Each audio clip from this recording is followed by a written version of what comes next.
Welcome back to the Deep Dive, where we take your source material, your research, your notes, your data analysis, and transform it into actionable, crystal clear understanding. Glad to be here. Today, we are strapping in for a fascinating journey. It crosses two completely, disparate worlds. The frenetic, decentralized chaos of the Solana meme coin market Right. and the staid, highly centralized world of physical collectible assets. We're examining a very unique project that has somehow managed to bridge this massive gap. It's more than a bridge, I think. It's an active fusion. Most projects try to build a future based on, technological innovation. But the subject of today's deep dive is proving that sometimes the oldest form of human value scarcity can be weaponized using the newest financial mechanisms. Absolutely. The subject of our attention today is the Kabuto token, or Kabuto, launched on the Solana chain. And to frame this for you, the learner, we're looking at a coin that, as of December 2025, has a relatively modest market capitalization.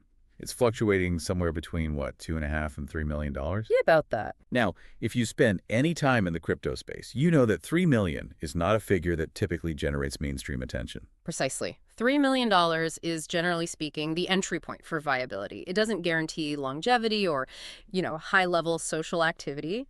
Yet, this relatively small, low-cap token is demonstrating what the sources are calling S-tier social engagement metrics. S-tier, and what does that mean in this context? It means the metrics likes, reposts, daily mentions are usually reserved for projects trading in the tens or even hundreds of millions of dollars. So our mission today is ambitious but clear. We need to understand the fundamental alchemy behind this outsized influence. How does a small coin generate the kind of community synchronization that outpaces competitors 4 or 5 times its size? This deep dive is less about the ledger technology and more about the power of narrative. This is a pure case study in narrative strength and community synchronization. The project successfully pivoted its entire reason for existence away from generic, unsustainable speculation and towards one very specific, tangible, and culturally resonant goal. Which is, cornering the market on a specific physical Pokemon card, it essentially created an external, real-world utility for a digital asset that requires zero technical complexity. Okay, let's unpack this. Because to understand their remarkable success in capturing attention, we have to start with their near-death experience, the origin story that almost doomed them. We begin with the community takeover origin. The remarkable thing about Kabuto is that its success began with the exact kind of dramatic failure that crushes, 99% of new token launches? That's the critical context, yeah. The vast majority of these launches are structurally designed for rapid ephemeral excitement, which, quickly leads to failure. The sources confirm the initial launch happened on Pump.Fun around November 27, 2025. For the learner who might not be familiar, could you quickly sketch out why Pump.Fun is the chosen launchpad for this kind of coin? Certainly. Pump.Fun is essentially an accelerator for token creation, particularly on the Solana chain. It removes all the friction. No friction. Right. You don't need significant upfront capital or deep technical knowledge to launch a token. It provides instant liquidity and a clear path to market exposure. But this low barrier to entry is both its strength and its fundamental weakness. How so? The strength is speed and accessibility.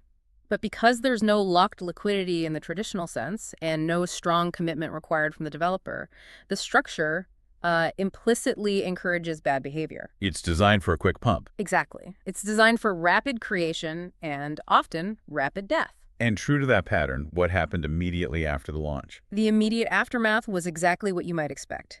The original anonymous developer exited. And we should be very clear here. While exit sounds professional, in this context, it's almost universally a polite euphemism for rugged or sold out. That's right. The developer, having accumulated the initial creator fees and a significant personal stake from the rapid launch pump, immediately liquidated their position. That sets the stage for a standard project death. When that happens, the remaining holders, the early community, are left with a token that loses confidence, loses volume, and typically falls straight to zero. The project becomes a zombie token instantly, right? That's the default outcome. Yeah. The community is left abandoned, usually dissolving into acrimony and blame. However, here's the twist, the takeover moment. The sources identify that the community rallied rapidly around a highly specific, motivating narrative on November 29, 2025. That's just 48 hours after the rug. 48 hours. It shows immense energy and conviction right out of the gate. The speed is incredible. They didn't even allow the standard crypto grief cycle to set in.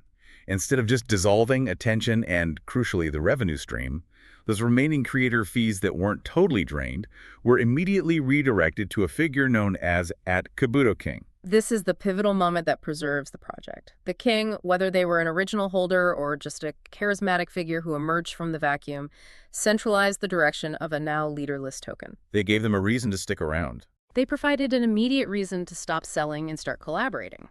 We hear about community takeovers, or CTOs, all the time, but usually it means holders group up on Telegram, try to manage sentiment, and coordinate a buyback effort to prop up the price.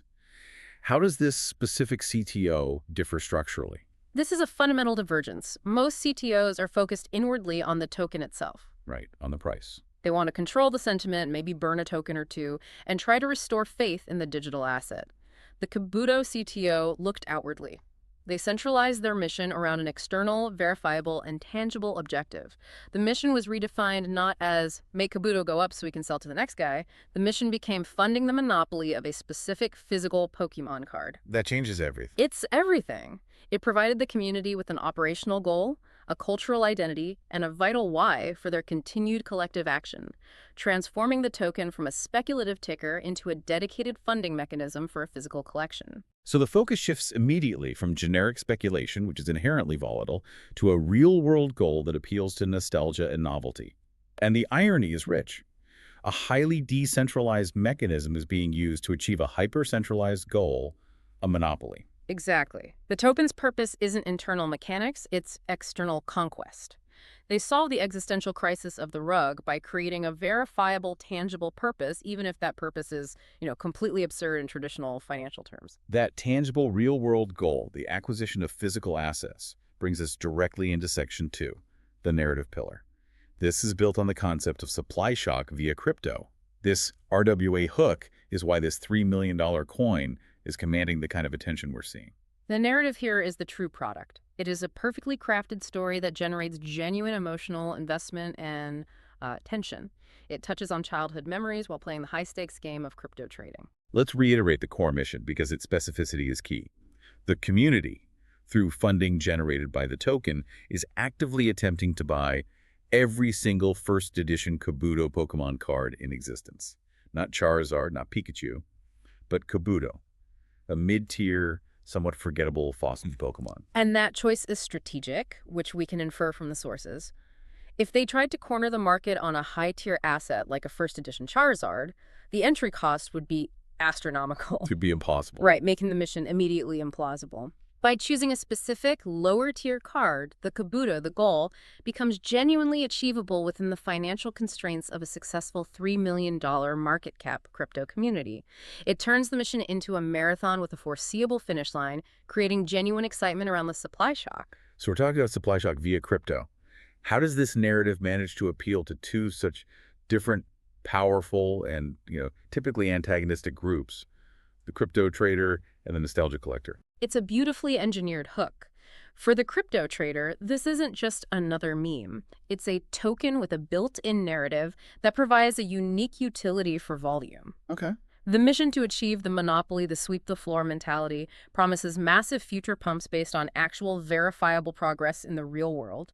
They are looking for a mechanism that guarantees attention and constant news flow, and this story delivers. The trader is saying, when they finally buy the last card, this thing is going to go parabolic because the story will break into the mainstream. Precisely. Now, for the second group, the nostalgic Pokemon collector, the appeal is different but equally powerful. These are people who inherently understand scarcity, grading, and the emotional value of collecting. The idea of a decentralized digital collective using high-velocity finance to corner the market on a specific piece of their childhood history. It's a compelling spectacle. So they're watching, even if they're not buying the token. Exactly. They might not even hold the token, but they are following the story, generating free, high-quality, and highly sticky attention for the project. This fusion seems inherently volatile, though. How do the sources suggest they maintain the balance between the meme degeneracy, the fast-moving pump-and-dump mentality of crypto, and the disciplined, long-term, value-driven psychology of the serious collector? The constant visible proof of work is the stabilizer. The crypto side provides the rapid capital required by the viral trading mechanisms. And the physical collection side validates the utility by providing real-world scarcity and a tangible goal. Yes. The blend is maintained because the utility isn't speculative, it's physical. The project manages to fuse the legitimacy and scarcity of a true, real-world asset, the physical graded card, with the highly viral, coordinated, high-volume trading mechanism of a meme coin. So the chaos of crypto is being used for a very ordered, measurable, and tangible objective. You've got it. That fusion is entirely supported by the marketing strategy, which creates what the sources call a crucial dopamine loop. Yeah. Tell us about how this strategy works. It's entirely organic and relies on the absolute transparency of the leader at Kabuto King. The structure is a masterclass in behavioral economics applied to digital finance. It's built on instant, visible gratification through proof of purchase posts. Let's walk through the loop. Okay. So you, as a community member, engage in trading the Kabuto token. That trading, by its nature, generates transaction fees. Right. These fees are aggregated and flow directly to the central figure, the king. Instead of those funds sitting in a pool or being locked in a complicated smart contract for a future promise, the king acts immediately. They execute the physical buy. Yes. They source, purchase, and secure another physical Kabuto card, specifically the first edition. They often focus on highly graded cards like PSA 9s or 10s to maximize the scarcity factor. Then comes the crucial step. They post a high-quality picture of the actual physical asset, often with documentation showing the purchase or the grade. This provides immediate validation. Exactly. This action immediately validates the utility in the most visual, tangible way possible. It reinforces the narrative we are actually doing this and gives the holders a collective rush of accomplishment. That's the dopamine hit. That's the dopamine hit. And it immediately drives future trading volume and generates more fees for the next purchase. It's a closed-loop system of perpetual self-funding hype. They replaced complex code with highly visible, constant validation. It's an interesting inversion of the typical crypto roadmap, where you are always waiting for the next big technical feature or partnership. Here, the utility is instantaneous, visual, and highly nostalgic. And that visible momentum had major market consequences. This organic community noise, driven purely by the dopamine loop and acquisition proof, successfully drove a listing onto BTrue Alpha on December 4th, 2025. The significance of that can't be overstated. That's a major exchange listing, driven purely by social metrics and community volume. It wasn't paid for with huge corporate development funds or institutional backing. Not at all. The exchange's decision demonstrates the tangible market value of attention and narrative strength. BTrue Alpha saw the volume, saw the high degree of coordination, and saw the noise the community was generating. So they listed the narrative. They essentially determined that this attention itself constituted sufficient liquidity and demand to warrant a listing. They weren't listing a technically superior project, they were listing the narrative. This confirms the project's ability to translate digital chaos into centralized, real-world consequence, validating the strategy instantly. That brings us to the quantitative proof, which is the most astonishing part of the source material analysis. Let's dive into Section 3, engagement metrics and the concept of the attention premium. This is where we transition from understanding the story to measuring the impact. The core finding is that Kabuto is a cult coin, and that's a positive term here, denoting deep collective fervor with hyperactive sentiment that significantly outperforms its direct market cap peers in social activity. They're a true outlier. A complete outlier. Let's break down the specific engagement metrics we see from the sources for Kabuto. Again, we are anchoring this conversation around a coin with a market cap of only $2.5 to $3 million. What does S-tier engagement look like at this level? For a token of this valuation, the numbers are truly disproportionate. When the leader posts a major update, say the acquisition of a new PSA 10 graded card, we consistently see an average of 200 to 400 plus likes per post. Okay, and for the learner, put that in context. In the current Solana meme coin ecosystem, achieving that level of organic, non-bot-driven engagement at this market cap is highly unusual. And what about the coordinated efforts? The signal that the community is actively spreading the message, not just consuming it. That's where the repost numbers come in. The average repost, which we can interpret as dedicated raid activity, the community actively spreading the word, sits solidly between 30 and 50 plus rollways. Furthermore, the comments, typically 20 to 40 per post, are highly uniform, featuring community slogans like Kabuto is king or the operational phrase sweep the floor. So it's not just passive engagement, it's active community reinforcement. Ex- And you mentioned the visual element is key to sustaining these high metrics. Why does interacting with a picture of a physical, glossy Pokemon card generate more engagement than interacting with a standard digital cartoon meme? Well, it connects to the nostalgia and the sense of real-world accomplishment.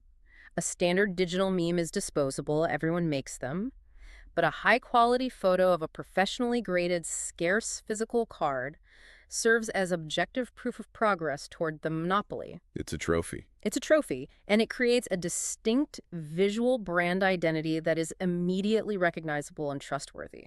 Users are not just retweeting text. They are engaging with a verifiable asset that links their digital speculation back to a tangible, nostalgic reality.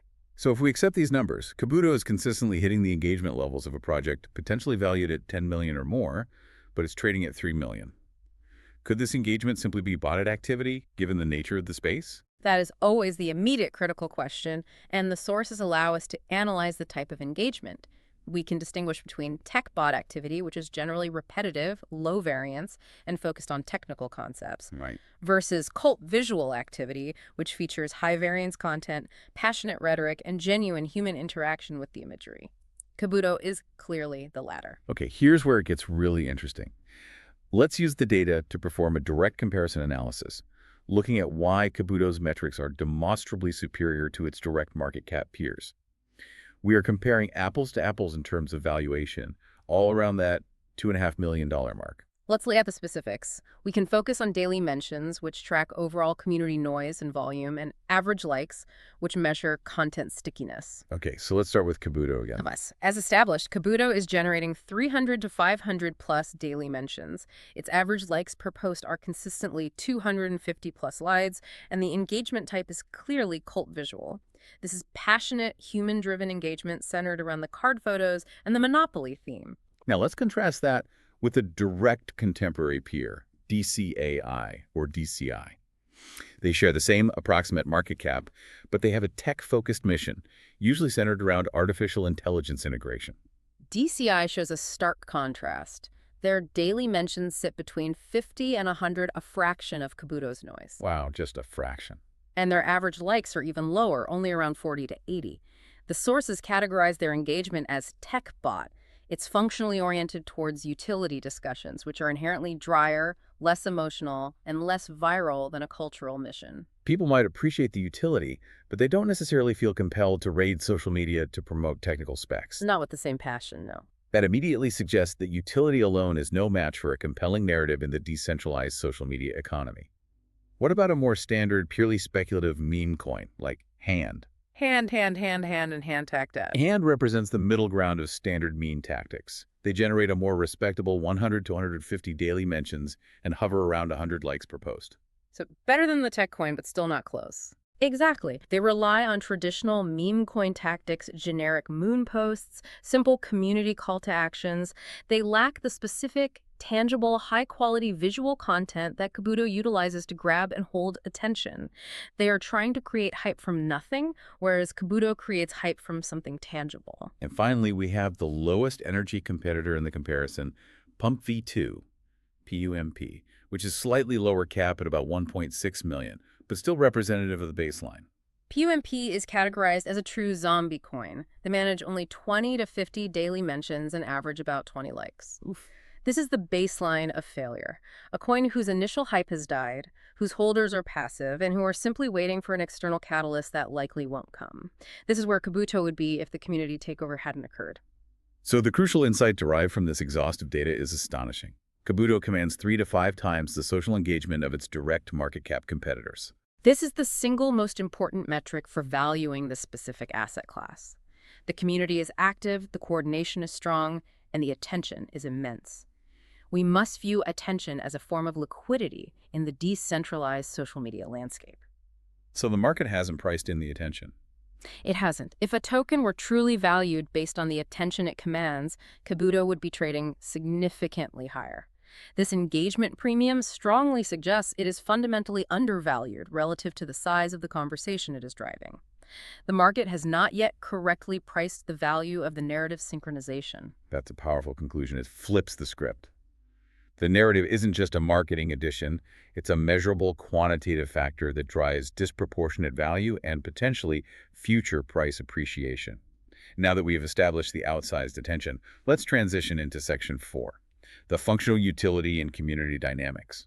Since the utility isn't technical in the traditional sense, we need to understand the mechanics of how the fees are used and what truly motivates the Kabuto Squad. This requires us to abandon the conventional definition of utility found in white papers. Typically, utility means tokenomics governance rights, staking, reducing token supply. Kabuto operates on a completely novel mechanism. So discuss the unique mechanism. The project uses the revenue, the transaction fees generated from trading volume, not to burn the digital token supply, which is the typical deflationary crypto strategy, but to burn the physical supply of Kabuto cards. Exactly.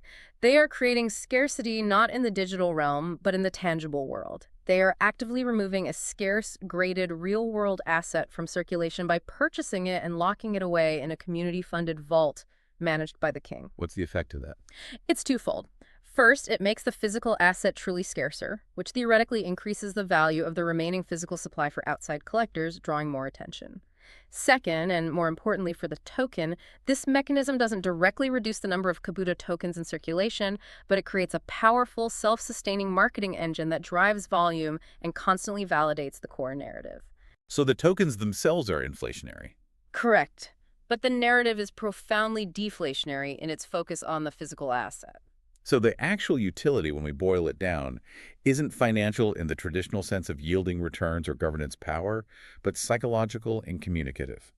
The utility is the highly visual and emotional achievement of a shared conquest. Precisely. The utility is attention capture through physical collection, centralized under the king's management. Every verified purchase makes the physical supply more scarce, proving the mission is real, which makes the crypto community feel more justified in their investment, which drives more trading, which funds more purchases. It's an efficient, closed-loop system of perpetual hype generation. Exactly. They replace the promise of passive governance with the immediate reality of active, visible acquisition. Let's delve into the people behind the mission, the role of the Kabuto Squad. The sources estimate they have about 3,500 plus active members in their immediate X community, but that core group seems to behave differently from standard meme token holders. That core group size is massive for a $3 million token, and their shared identity is crucial. They view themselves fundamentally as collectors and history writers rather than just gamblers or pumpers. And that's a key psychological shift. It's a huge shift, and it's what gives the project its unique resilience. Gamblers chase the next fleeting opportunity. They have low loyalty. Collectors, by contrast, have deep, often irrational, long-term loyalty to the object or the mission. They're stickier. Much stickier. Because the Kabuto Squad feels a shared responsibility for writing history, for achieving this physical monopoly, they are much more resistant to short-term price fluctuations. That nostalgic layer makes their conviction incredibly strong, I imagine. It does. Furthermore, the analysis shows the Kabuto Squad is highly coordinated, harnessing this collective nostalgia, but they're also highly aggressive in their outreach. Their tactics are not passive. They raid. They actively raid any popular post mentioning Pokemon, collecting, or even adjacent nostalgia topics, flooding those threads with the Kabuto narrative and visual proof of their acquisitions. They are essentially crowdsourcing a highly viral, targeted marketing campaign based on a shared childhood memory, using the digital token as the financial leverage. It's highly effective market penetration. They aren't waiting for new people to find them. They are actively inserting their narrative into adjacent communities, capturing the attention of both the casual nostalgic fan and the serious collector who might be skeptical but ultimately curious. And central to this entire operation is the figure we've analyzed repeatedly at Kabuto King. Given the nature of decentralized finance where trustlessness is the goal, isn't making the leader the de facto smart contract fundamentally defeating the promise of decentralization?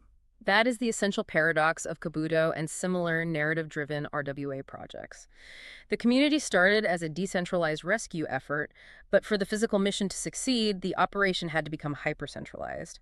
The leader acts as the single central beacon for all activity, the necessary oracle for the physical assets, and the only figure capable of translating digital trading fees into physical scarcity.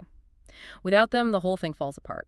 The trust would dissolve. Yeah, without this single figure, the decentralized community would lack the necessary trust and mechanism to consolidate the funds, execute the off-chain purchases, and reliably prove the existence of the vault. We saw clear evidence of this correlation in the data analysis. Tell us again about the instantaneous connection between the king's activity and the community's engagement. The correlation is immediate and measurable.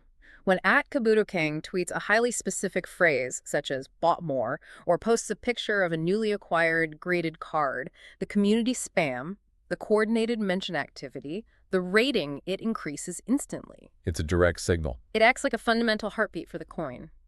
If the king is active in buying, the community is active in trading. This reinforces the idea that in these narrative-driven spaces, personality, visibility, and demonstrated integrity often completely supersede the complexity of technical mechanisms. So the leader, in terms of community trust, is the smart contract, despite operating entirely off-chain. That's a perfect way to put it. We've reached the final section, final verdict and critical risks. We've established the unique nature of this project. Hyper-engagement combined with a tangible, if unusual, goal. Now let's synthesize that into a final comprehensive verdict.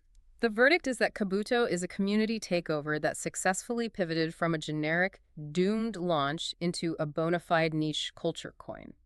It cannot be treated or valued as a standard meme coin because it's successfully layered on the verifiable scarcity mechanism of physical collectibles. And what do the sources highlight as the core bullish indicator that suggests continued growth? It is the unique combination of high engagement, that consistent 3 to 5 times attention premium over its peers, and the unique verifiable card monopoly narrative. Its resilience stems from its ability to appeal simultaneously to two powerful, normally separate audiences: the fast-moving, risk-taking crypto traders looking for extreme volume, And the patient, value-driven Pokemon collectors obsessed with scarcity and the completionist mission. Exactly. Both groups have a compelling reason to stick around, either for the financial upside or the historical conquest. But every success story, especially in this highly centralized format, has a fundamental weakness. What is the single biggest bearish risk here for the learner? We must critically acknowledge the core weakness. The project has an extremely high, unavoidable dependence on a single figure @KabutoKing to actually maintain the physical card vault and execute the mission. A single point of failure. A single point of failure that is almost diametrically opposed to the ethos of decentralized finance. So if we strip away the market cap and the hype, the entire Kabuto value proposition is ultimately backed by a growing pile of physical Pokemon cards held by an anonymous entity who, despite their public reputation, is operating entirely outside the legal or technological enforceability of the blockchain. That is the cold reality. The entire momentum is entirely correlated to their posting frequency, and more importantly, new verifiable card acquisitions. If the king goes silent for an extended period, the dopamine loop breaks. The community starts to doubt. And the engagement, the most valuable asset the coin possesses, begins to dry up. The catastrophic risk is the king choosing to liquidate the physical assets. If they sell the vault. If they were to sell the amassed collection, the community-funded vault back onto collecting platforms like eBay or PWCC, the entire narrative of the monopoly is instantly undermined. The collective trust would collapse, and the digital token would instantly lose its only meaningful utility. The value is narrative, and the integrity of the narrative lives entirely with the king. That makes the actionable insight for anyone monitoring the space very clear. The primary indicator you must track is the activity and demonstrated integrity of the @KabutoKing account, not merely the token price chart. You have to. You're watching a personality in a synchronized community, using the token as a financial wrapper. This project highlights a fascinating macro trend. It does. The extension of decentralized coordination into the control and valuation of established centralized fiscal markets. This raises an important question for the broader economic picture. How far can a decentralized community extend its influence into scarcity and valuation within established centralized physical markets? It forces us to redefine what a real-world asset truly is. Is the RWA the card itself? Or is the RWA the community attention generated by the scarcity of that card? We've seen today through the data that for Kabuto, the social engagement surrounding the physical asset is far more valuable and demonstrably larger than the simple speculative value of the token itself. They didn't just buy a resource, they mastered the story about the resource. And in the attention economy, the story always commands the premium. That wraps up our deep dive into the Kabuto phenomenon. Thank you for providing the complex source material that allowed us to analyze this deeply nuanced intersection of digital finance and physical collectible culture. We leave you with one final provocative thought to consider. If a digital currency's social value is entirely derived from a community's effort to hoard physical assets, does the physical object's inherent scarcity or the digital token's capacity for coordinated social engagement hold a greater long-term value in the future economy? Think about that the next time you see a collectible pop up on a trading platform. We'll see you on the next deep dive.